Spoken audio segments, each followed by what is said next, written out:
ನಮಸ್ತೆ ಗುರುಗಳೇ. ನಮಸ್ಕಾರ. ಶ್ರೀ ಗುರುಭ್ಯೋ ನಮಃ. ಬ್ರಹ್ಮಾಂತ ಗುರು ಸಾಕ್ಷಾ ಇಷ್ಟಂ ದೈವಂ ಶ್ರೀಯಪತಿ ಆಚಾರ್ಯಾ ಶ್ರೀಮದಾಚಾರ್ಯ ಸಂತು ಮೇ ಜನ್ಮಜನ್ಮನೆ ಪ್ರಥಮೋ ಹನುಮನ್ನಾಮ ದ್ವಿತೀಯೋ ಭೀಮಯೇವ ಚ ಪೂರ್ಣಪ್ರಜ್ಞತೃತೀಯಸ್ಥೋ ಭಗವತ್ಕಾರ್ಯಸಾಧಕಃ ಭಕ್ತಾನಾಂ ಮಾನಸಾಂಭೋಜ ಭಾನವೇ ಕಾಮಧೇನವೇ ನಮತಾಂ ಕಲ್ಪತರವೇ ಜಯೇಂದ್ರ ಗುರವೇ ನಮಃ. ಕುಶಾಗ್ರಮತೆ ಭಾನು ದ್ವಿತೀಯೇ ವಾದಿಭೀತಯೇ ಆರಾಧಿತ ಶ್ರೀಪತಿಯೇ ಸುಧೀಂದ್ರೇತಿಯೇ ನಮಃ. ದೂರ್ವಾದಿಧ್ವಾಂತತರವೇ ವೈಷ್ಣವೇಂದೇ ವರೆಂದವೇ ಶ್ರೀರಾಘವೇಂದ್ರ ಗುರುವೇ ನಮೋ ಅತ್ತಂದದಯಾಲವೇ. ಸುಧೀಜನ ಸುಮಂದಾರಂ ಸುಧೀಂದ್ರ ಸುಸುಪ್ರಿಯಂ ಸುಷಮೇಂದ್ರ ಗುರುಂ ವಂದೇ ಸುಚೀಂದ್ರ ಕರೋದ್ಭುವಂ ಸುಷಮೇಂದ್ರ ಕರಾಬ್ಜೋಸ್ತಂ ರಾಘವೇಂದ್ರ ಗುರುಪ್ರಿಯಂ ಶ್ವೇತೇಂದ್ರ ಗುರುಂ ವಂದೇ ಮೂಲರಾಮಾರ್ಚನೆ ರಥಂ.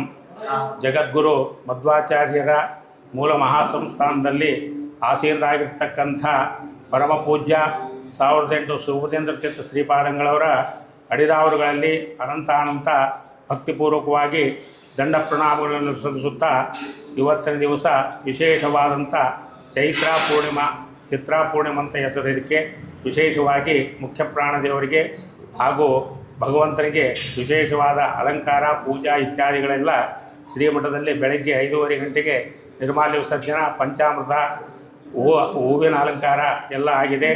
ಈ ಸಂದರ್ಭದಲ್ಲಿ ಇಲ್ಲಿ ಸ್ಥಳೀಯ ಸುದ್ದಿ ಸಮಾಚಾರದ ಅಂಗವಾಗಿ ಶ್ರೀಮಠಕ್ಕೆ ಆಗಮಿಸಿದ್ದಾರೆ. ಈ ಒಂದು ಸುಸಂದರ್ಭದಲ್ಲಿ ಇಲ್ಲೇ ಗುರುಗಳಿಗೆ ವಂದನಾರ್ಪಣ ಸಲ್ಲಿಸಿ ಈಗ ತಾವೇನು ಕೇಳ್ಬೋದು.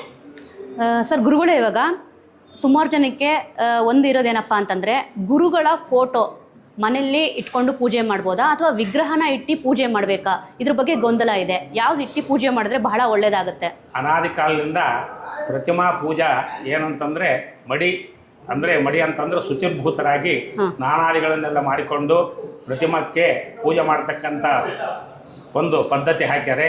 ಫೋಟೋ ಇಟ್ಟು ಪೂಜೆ ಮಾಡೋದರಿಂದ ವಿಶೇಷವಾದಂಥ ಅದೇ ಪ್ರತಿಮದಲ್ಲಿ ಮಾಡ್ತಕ್ಕಂಥ ಪೂಜಾ ಫಲನೇ ಪಟದಲ್ಲೇನೂ ಕೊಡ್ತಾರೆ. ಆ ಪಟಕ್ಕೆ ಪೂಜೆ ಮಾಡೋದರಿಂದ ಉತ್ತಮ.